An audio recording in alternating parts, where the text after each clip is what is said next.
Hello à toutes et à tous et bienvenue dans ce nouvel épisode de Girls Girl.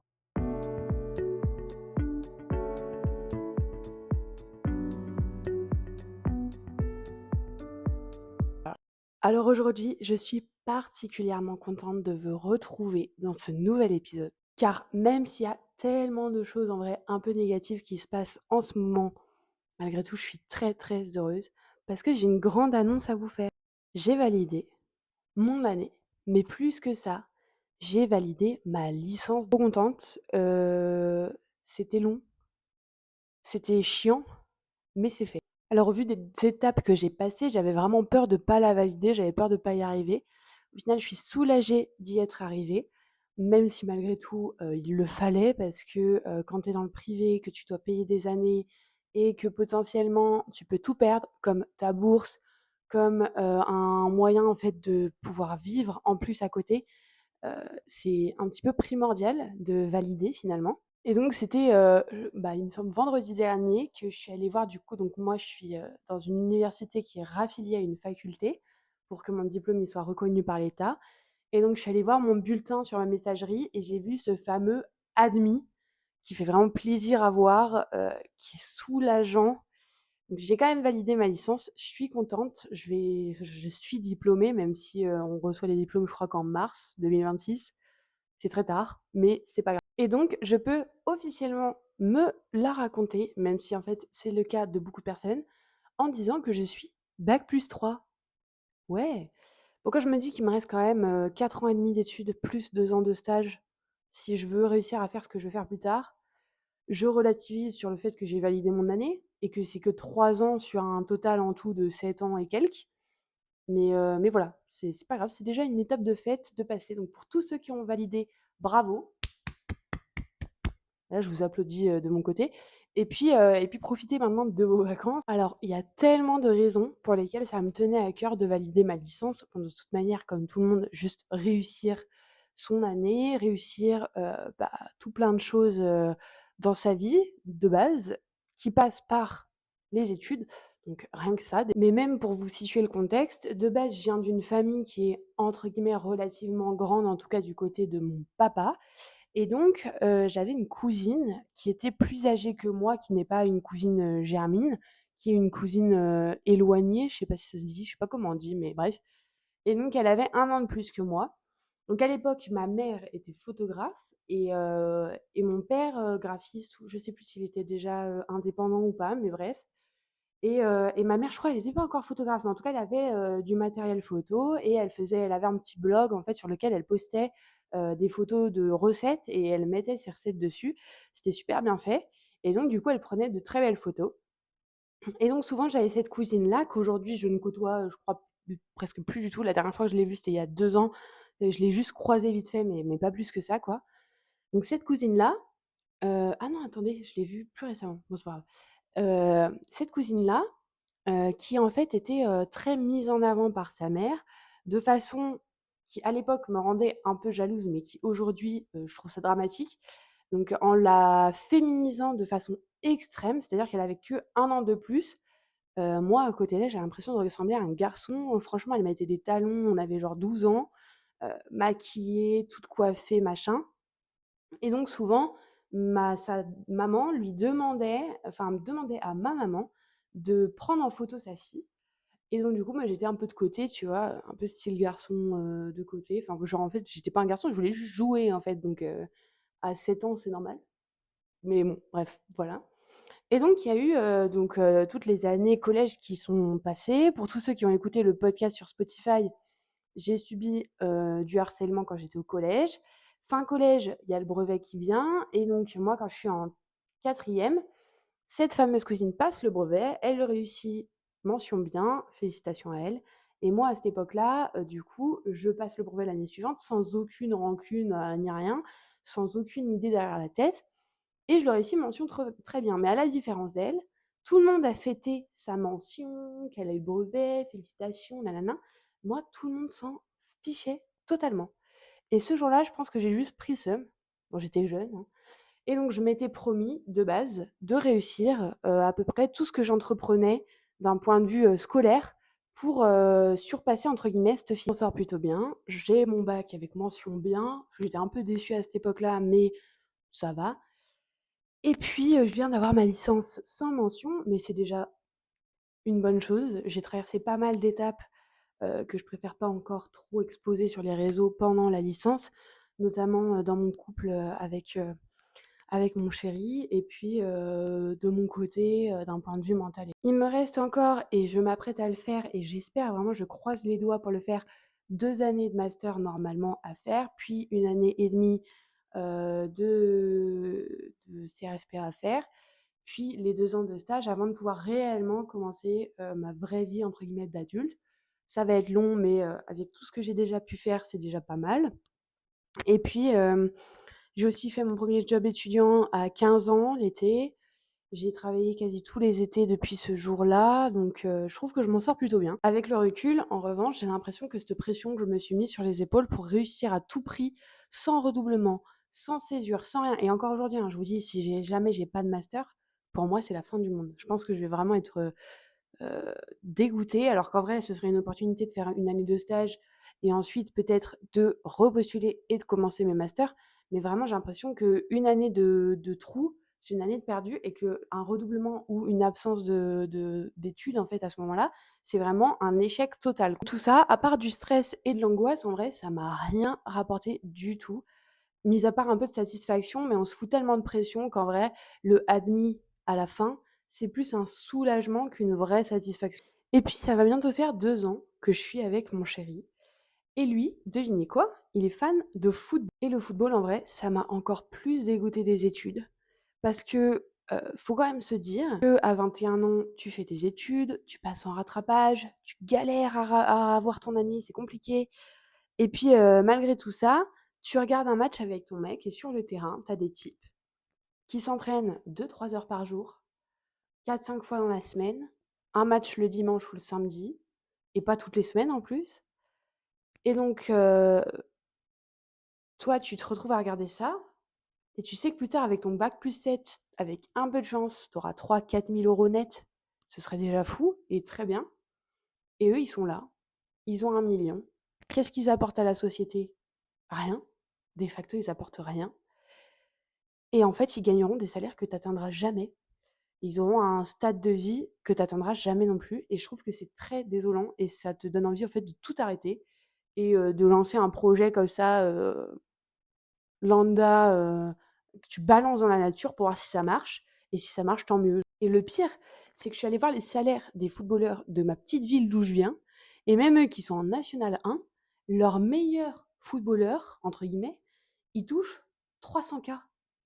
Ça veut dire qu'il a 25 000 € par mois. Tout ça pour dire qu'il y a tellement d'autres moyens que les études pour, avoir un bon salaire dans la vie et que je trouve que, notamment en France, on nous pousse trop vers les études supérieures pour, au final, un rendu qui est pas si positif que ça et qui nous apporte pas tellement dans la vie. Il y a tellement de métiers où il suffit, entre guillemets, «d'avoir des compétences différentes qu'on n'apprend pas dans le général», et qui nous serviront bien plus dans la vie et qui, en plus, déboucheront sur des métiers où les salaires sont bien plus élevés et les possibilités, en fait, d'évolution dans ces métiers-là sont plus présentes que, dans les métiers, du sup alors du coup, comme je viens de finir cette licence affreuse de droit privé, je vais vous donner quelques conseils ou idées reçues. En tout cas, je vais vous dire quelques mots, en tout cas, sur la licence. J'ai validé ma licence à une moyenne assez bonne. Ma meilleure année en termes de moyenne, c'était la première année. Si je dois vous graduer en termes de difficulté, ça s'apparentera vraiment qu'au droit parce que je pense qu'en fonction des études, c'est très différent. Je vous dirais que ma meilleure enfin l'année la plus «simple» entre guillemets, c'est la première, c'est la plus générale, c'est la plus «facile» entre guillemets avec tout ce qu'il faut à peu près de rigueur. On peut y arriver facilement. C'est ma seule année où j'ai pas fait de rattrapage d'ailleurs. Ensuite, la plus «dure» entre guillemets, je dirais que ce serait la seconde parce qu'on te fait balancer entre privé et public. Tu es obligé d'avoir les 2 filières du droit. Donc en fait, souvent, il y en a une dans laquelle tu es moins bon, moins bonne et l'autre dans laquelle tu es meilleur et du coup, de facto, bah, tu auras de moins bonnes notes, dans une des 2 filières, donc c'est déjà plus compliqué. Et la troisième, c'est à la fois la plus tendue et la plus agréable. Pourquoi? Parce que c'est la seule où tu fais vraiment quelque chose que tu aimes, où tu es capable aussi de savoir ce que tu aimes et à la fois, tu as, la pression en fait de valider ton année qui va te permettre de valider ta licence tout court et la pression des masters et pour moi, c'est toujours pas fini. Alors déjà, j'aimerais démystifier la question des rattrapages. Non, passer en rattrapage, c'est pas un échec. Oui, il y a beaucoup de personnes qui passent en rattrapage et qui s'en sortent avec de meilleures moyennes à la fin que ceux qui valident d'un premier coup. Il y a des filles qui sont passées en rattrapage que je connais qui avaient du 14 de moyenne et qui sont passées à du 15,5 de moyenne. Pourquoi 14 de moyenne pas validé? Parce qu'il y a les notes seuil, donc c'est pour ça que parfois il y a des personnes qui ont de très bonnes notes et qui ne valident pas. Et puis, d'un autre côté, par contre, je ne vous conseille pas, genre, je vous conseille vraiment de vous la donner au maximum en session 1 pour éviter au plus le rattrapage parce que vraiment, c'est une pression constante et hyper, présente, qui, en fait, vous fait retarder tout le cheminement, en fait, vers les masters et globalement juste, vous met une pression inutile supplémentaire. Moi, malgré tout, je suis quand même contente d'avoir validé en session 2 parce que ça m'a permis de faire des recours gracieux auprès des directeurs de master. J'espère que ça va aboutir. Ils se sont envoyés ce matin, 8h15, donc ça me fait stresser. Mais j'espère que ça va aboutir à quelque chose et dans tous les cas, si ça aboutit, je serai dans un master qui me plaît, qui a un lien clair et net avec ma filière et c'est vraiment ça le plus important, je trouve. Et le pire, c'est que ce que je vous conseillerais aussi de faire, c'est de focaliser sur vos matières de majeur et vos matières de master. C'est-à-dire que, moi, par exemple, c'est pas pour me la raconter ou quoi, même si je suis quand même contente de moi-même, dans mes majeurs, donc par exemple en droit spécial des sociétés, j'ai réussi à m'en sortir avec une moyenne de 14 et en droit des contrats, qui est aussi un truc, important pour moi, avec une moyenne de 13. C'est ce que j'ai souligné dans ma lettre, de recours gracieux. J'avais déjà ces moyennes-là, pour, le semestre 6. En fait, j'ai pas repassé ces matières en rattrapage parce que j'avais déjà validé. Mais, comme c'était marqué que j'étais ajournée, je pense qu'ils ont juste vu ajournée, ils m'ont dégagée de leur master. Donc voilà. Mais du coup, je vous dirais de focaliser sur ces matières tout en ne négligeant pas les autres parce que malgré tout, si vous négligez les autres, bah, vous passez pas. Mais du coup, mon premier conseil, ce serait surtout de tout donner dans les masters, dans les matières, pardon, qui vont guider vos masters. C'est vraiment le plus important, tout en ne négligeant pas le reste parce que sinon vous serez comme aujourd'hui, valider la licence à une moyenne très satisfaisante avec des notes dans tes matières de majeur très satisfaisantes.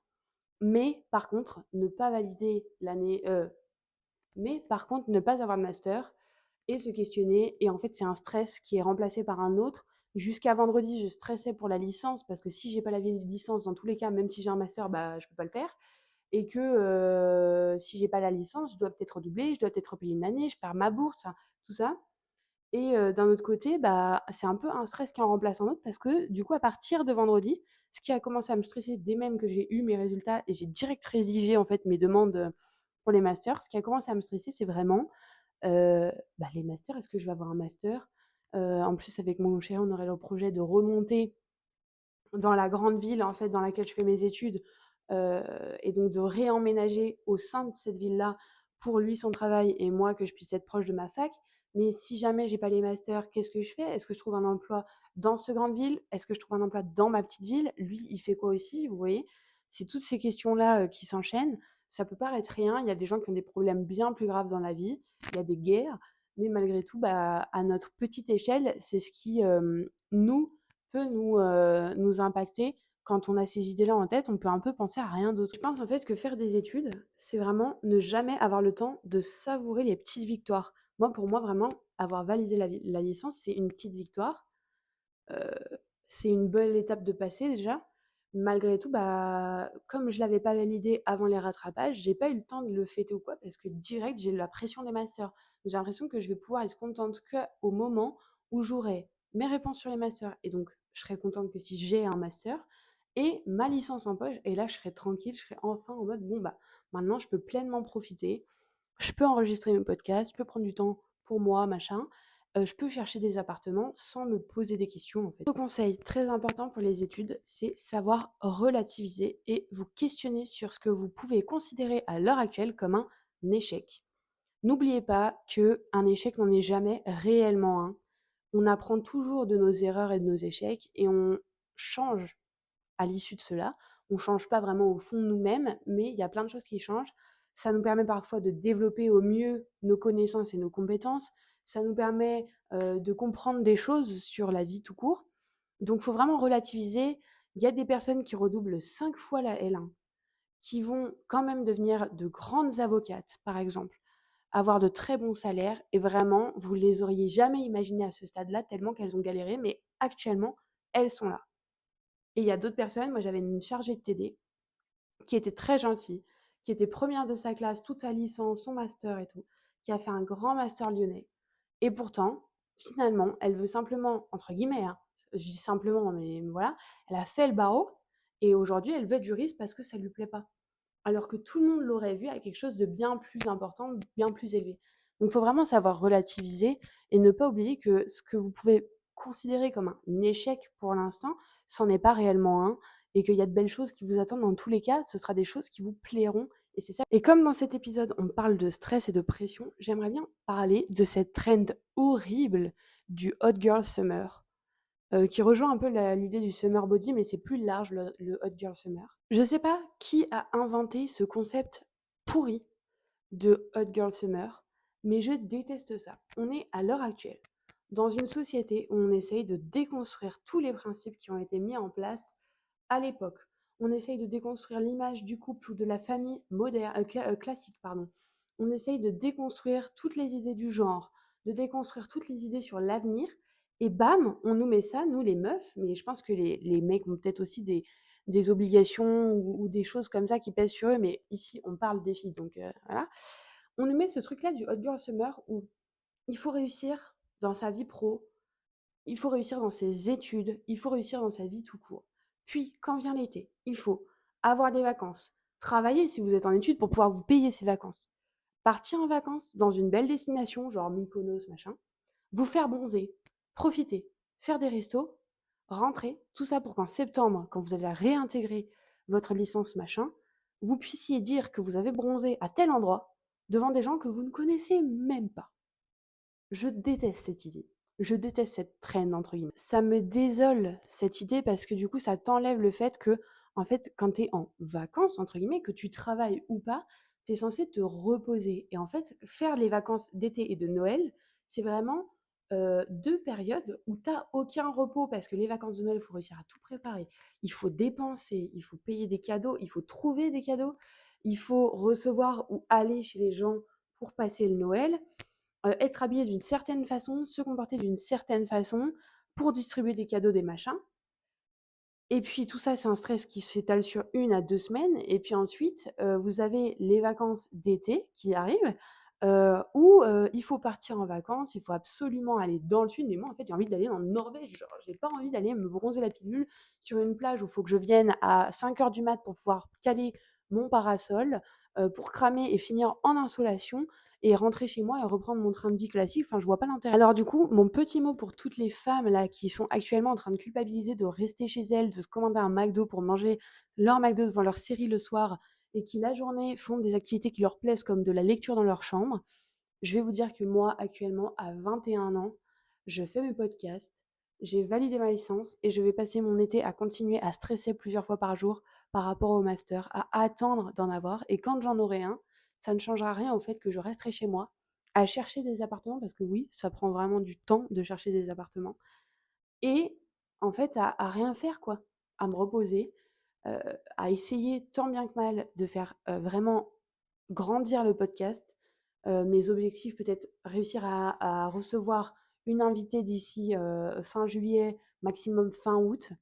De continuer à poster régulièrement mon podcast sur YouTube et sur Spotify au-delà de fin août, même l'année prochaine quand je serai en master ou en stage, j'en sais rien, on verra. Et en fait, stresser sur votre vie en regardant au moins 30 minutes toutes les 3 heures dans le vide, en vous demandant si vous allez avoir un avenir ou si vous allez complètement, finir par vous écrouler, puis ensuite, reprendre ce que vous étiez en train de faire et ce tout l'été, c'est pas grave, c'est totalement OK. L'été, c'est fait pour se reposer, c'est fait pour avoir une introspection, c'est fait pour faire ce que vous avez envie de faire. et si ça, c'est vous reposer dans votre canapé en regardant votre série, en mangeant une Häagen-Dazs, bah, en fait, c'est OK totalement. Donc du coup, je vous invite toutes, via ça, à arrêter de vous comparer. C'est drôle venant de ma part puisque je vous ai justement dit avant que je me comparais à ma cousine à l'époque quand j'étais plus jeune, pour avoir une réussite scolaire et là, je vous sors: «Arrêtez de vous comparer», mais bref, arrêtez de vous comparer, que ce soit dans les études, mais aussi surtout dans votre temps de repos. Vous avez le droit de faire ce que vous voulez, il y a rien de grave, il y a pas de pression à avoir là-dessus. Vous n'avez pas à culpabiliser d'avoir envie de partir, que ce soit dans le nord, que ce soit dans le sud, que ce soit peu importe où et encore moins à culpabiliser de rester. C'est pas grave, c'est les vacances, on se repose. Voilà, je vais terminer cet épisode, de la même façon en quelque sorte que je l'ai commencé, avec une sorte de mélange entre la fierté, heu, ras-le-bol et le stress. De toute manière, on sait toutes que la vie, c'est pas forcément très facile, ni tout le temps tout rose, et c'est pas grave. Si jamais tu as validé ta licence, ton année, ton semestre, que tu as obtenu ton CDI ou ton CDD, ton premier emploi d'été, félicitations à toi. Et même si tu n'as rien validé du tout, ce n'est pas un échec, c'est une future réussite et il y a que ça à se dire. Et si toi aussi tu ressens cette sorte de pression de devoir absolument vivre un été parfait, je suis dans ta team, je n'ai pas envie de vivre un été parfait. Ton été, c'est le tien, t'en fais ce que tu veux et ressaisis ta vie et laisse pas les gens influencer. Merci d'avoir écouté cet épisode de Girls, j'espère qu'il aura pas été trop long et je vous dis à la semaine prochaine dans un prochain épisode.